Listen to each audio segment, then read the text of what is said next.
जिल्हा बँकेची निवडणूक आहे, आता तुमची भूमिका काय आहे बँक लढवण्याबाबत? युती करणार आहात की नाही करणार? नाही, जिल्हा मध्यवर्ती बँकेची निवडणूक आहे.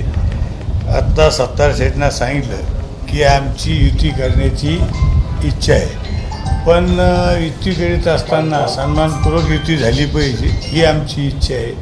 कारण आम्हाला शिंदे साहेबांनी सुद्धा सांगितलं की बाबा तुम्ही बँकेच्या बाबतीत युती करा आणि युती करून लढा. पण आता जसं सत्तार शेठना सांगितलं बाबा सन्मानपूर्वक युती झाली पाहिजे, आम्ही त्यासाठी तयार आहे. शिवसेनेनेच का माघार घ्यायची? म्हणजे आता ते भाजप पुन्हा एकदा जिल्हा बँकेवर सुद्धा दावा करते. नाही, माघार कुठे घेतली आम्ही?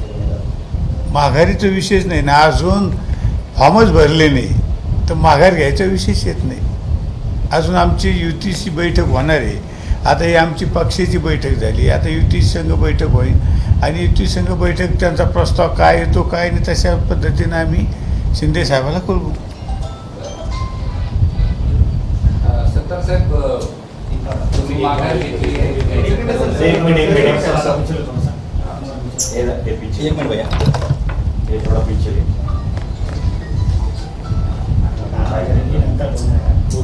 तुम्हाला लाईट बंद करू, काका लाईट बंद करू तुम्हाला. अरे वो क्षमा करा पुढं बंद करू.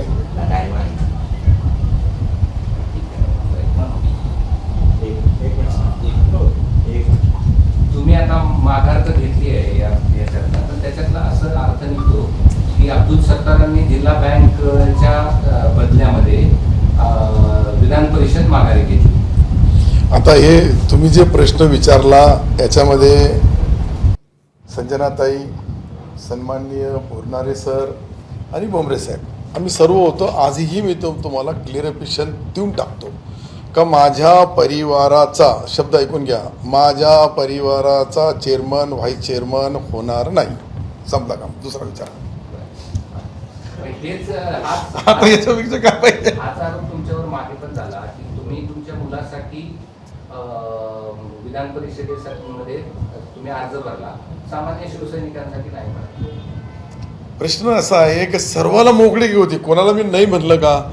कोणीही भरायला तयार नाही म्हणून मी माझ्या मुलाचा भरला. तुम्ही अजून एक याचा बी बद्दल मी एकनाथ शिंदे साहेब होते, मी होते, भोमरे साहेब होते, बोरनारे सर होते, ताई पण होत्या. मी त्यांना स्पष्ट बोललो की साहेब मी तुम्हाला विधान परिषदेची उमेदवारी मागितली, माझ्या मुलाला उभा करायचं होतं, तर मग मी उमेदवारी मागितली नसती माझ्या पक्षाकडे? मी तुम्हाला बोललो की माझ्या मुलाला उभा करायचं? मी तुम्हाला बोललो का सर? ताई तुम्हाला बोललो का? मी कोणाला बोललोच नाही. तुम्ही हेच कन्फ्यूज करू लागला कोणतरी. मी कोणी नाही भरलं, पण माझ्या पक्षाचे समजा जिल्हा परिषद असेल, महापालिका असेल, विधान परिषद, हे सर्व आमचे जे शिवसेनेच्या नावाने हा स्वर्गीय बाळासाहेबापासून जिल्हा ओळखला जातो, त्या ठिकाणी आम्ही इतका बॅकफूटवर गेलो होतो. त्याची कारणं बी शोधावी लागेल. कारणं शोधले तर स्थानिक लेवलवर भारतीय जनता पार्टीच्या लोकांनी नियोजनबद्ध आमच्या लोकांना, जो तुम्ही पाहिला असेल, एक दिवस अगोदर बोलले का आता तुमची युती तुटली, तुम्ही तुमचं काय करणार? तुम्ही रात्री तुम्हाला बोलले आणि 100 काही जागा भरायच्या आहे, तर 100 काही जागेवर तुम्हाला उमेदवार पाहण्यासाठी 50 एनओसी लागतात. तिथे आम्ही मात खाल्ली. जिल्हा परिषदला सिल्लोड सोयगाव सोडून मी सांगितलं यांना सर्व सन्माननीय तिघही इथे नेते आहेत, आमदार आहेत, मी तुम्हाला स्पष्ट सांगितलं की तुम्ही युती करा. पक्ष लेवलवर ज्यावेळेस आमची चर्चा झाली, सिल्लोड सोयगाव का नाही आहे का मला एखादाही मताचं त्यांचं परिवर्तन तिकडून होऊन मला मतं मिळत नाही, तिथे करून काही फायदा नाही. त्यांची अडचण बी आहे, माझी बी अडचण आहे, तर ती अडचण त्यांची दूर झाली. जिल्ह्यामध्ये युती करायचं सांगितलं. नंतर काय झालं, कसं झालं, कशा पद्धतीने झालं? शहराच्या आजूबाजूचे 19 मतदारसंघ आहे. या शहराच्या, संभाजीनगर शहराच्या आजूबाजूला 19 मतदारसंघामध्ये 3 मतदारसंघ आम्ही जिंकलो, बाकी पुरेचे पुरले आम्ही हारलो. तर हारण्याचे कारण काय? महापालिकेचा इफेक्ट लगेच जिल्हा परिषदेला पडला. जिल्हा परिषद झाल्यानंतर मग आमची जिल्हा परिषदमध्ये सालोना सालोप्रमाणे वर्चस्व होता. 2च मताचा फरक होता, काही फार मोठा फरक नव्हता.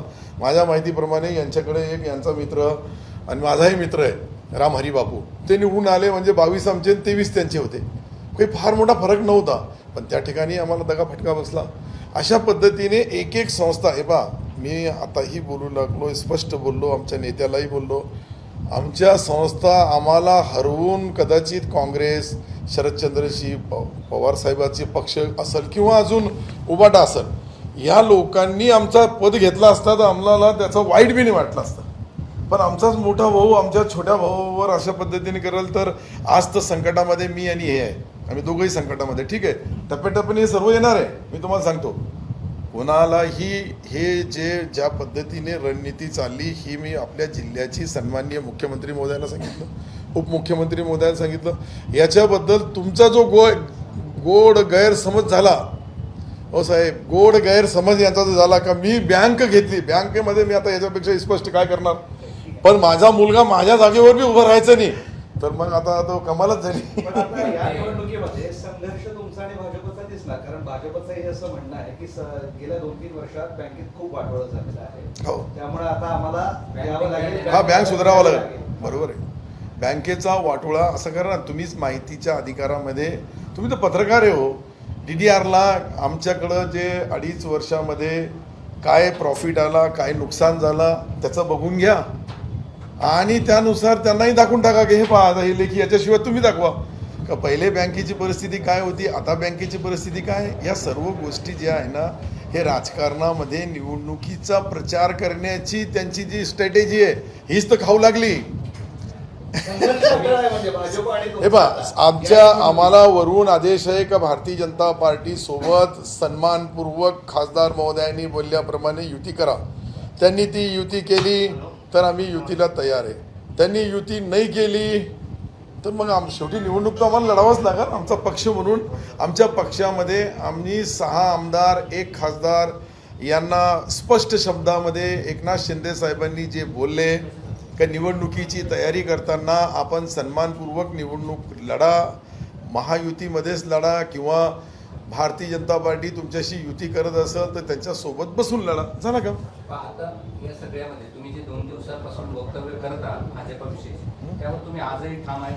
आता वक्तव्य केलं म्हणून तर इतकी वाचा फुटली, म्हणून तर चर्चा झाली, म्हणून तर ही सर्व चर्चा सन्माननीय उपमुख्यमंत्री महोदयाला यांच्या समोर मी मांडली. त्याच्यानंतर सन्माननीय मुख्यमंत्री महोदयाला बोललो. आता त्याच्यामुळं मुख्यमंत्री महोदय त्यांच्या लोकांना काय संदेश देतात ते देतील. आमच्या उपमुख्यमंत्री महोदयांनी आम्हाला स्पष्ट शब्द दिला का युतीचा धर्म तुम्ही पाळा. युतीमध्ये आपल्याही 4 जागा आहे. आता आमची एक बिनविरोध निवडून आली ठाण्याची समजा, तर अजून बी आमच्या 3 जागा आहेच ना. ते काय नाही आहे असं कसं होणार आहे.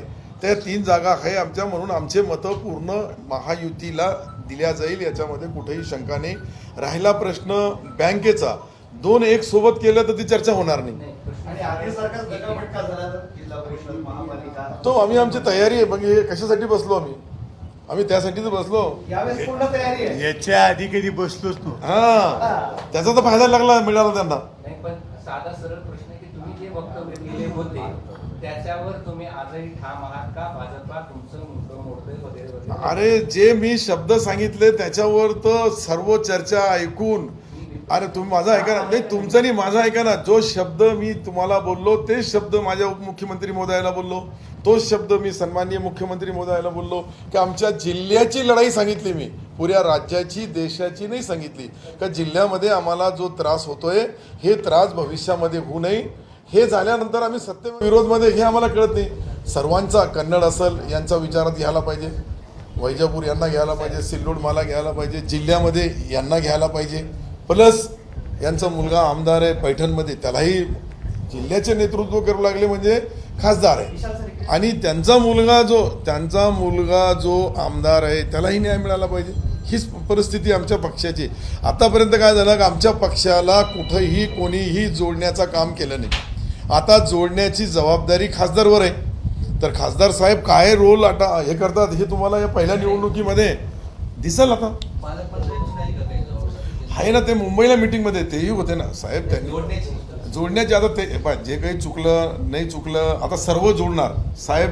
एक कोणाला तरी प्रमुख करावं लागेल, म्हणून प्रमुख करण्याचं काम जिल्हा लेवलला कोण पुढारी आहे? आता आम्ही तालुक्याची पुढारी आहे, जिल्ह्याची पुढारी हे, म्हणून जिल्ह्याची सर्व जबाबदारी यांनी घ्यावी. पालकमंत्री महोदय असतील, आमचे जयस्वाल साहेब असतील, जे आमचे 6 आमदार आहे, आम्ही 6च्या 6 आमदाराची जबाबदारी यांच्यावर दिलेली आहे. आता ही जबाबदारी निवडणूक लेवलवर पक्ष म्हणून शिवसेनेच्या सन्मानाने युती कशी होती हे पाहायला मिळालं. पण निर्णय तर घेण्यासाठी हे समोर आहे. पण यावेळेस सगळी तयारी आहे. सर्व तयारी आहे. आम्ही जे धोका खाल्ला साहेब, आम्ही जे धोका खाल्ला ते धोका आम्ही खाणार नाही. प्रसंगी पूर्ण होणार. प्रसंगी जे होईल त्याची तयारी आहे. शेवटी आम्हाला राजकारण करायचं आहे. आमच्या सर्वाचा, आमच्या ही लोकल संस्था आहे, ही जी शेतकऱ्याची संस्था आहे. आणि आम्ही एक अजून ठराव केला आमच्या शिवसेनेकडून का आमच्या शिवसेनेचा सर्व अधिकार एकनाथ शिंदे साहेबांना देऊन टाकला. ते ज्याला चेअरमन करतील, ज्याचं नाव घोषित करतील तो चेअरमन होईल. हे बी तुम्हाला मी स्पष्ट, मी माझा तो नाव मला नाही करायचं आहे, पण दुसऱ्याला कोणाला करायचं आहे ते आमचे नेते ठरवतील. सगळे अधिकार त्यांना आहे. हा, आता काय करणार, याच्यापेक्षा आमच्याकडे आहे नाही. आम्ही सर्व समोर आहे. बँकेचेच नाही, सगळ्याच बाबतीत सर्व ते त्यांना नाही अधिकार आहे. नाही, हे बी आपण हे जे बँकेचे- स्पेशल आपण त्या दिवशी मीटिंग मध्ये जे ठरवलं ते यांना माहित नव्हतं ते ना. सगळ्याला मान्य आहे. हा. तर आम्ही सर्व त्याच्यामध्ये आमचा पक्ष कसा आहे, सर सलामत तो पगड़ी सर ही नहीं रहेगा तो पगड़ी बांधेंगे का. इसके लिए अभी हमारा सर सलामत भी रहना, उसका रिमोट कंट्रोल जोड़ने का काम, फेविकॉल का डब्बा इनके पास दिए है. इन्होंने सबको लेना, सबको जोड़ना, सबका सम्मान करना और निवडणूक उन्होंने करना. इसके लिए तुमको हिंदी में बोल देना कि हिंदी वाले बोलेंगे, हमको हिंदी में तो बोले ही नहीं. तो ये इस तरह की हमारी जो स्ट्रैटेजी वहाँ ठहराई गई, वो सन्माननीय मुख्यमंत्री महोदय ने भी हमको पूरा सम्मान दिया. उप मुख्यमंत्री तो हमारे सबके रिमोट कंट्रोल है, वो जो बोलेंगे वो अंतिम. एबीपी माझा, उघडा डोळे बघा नीट.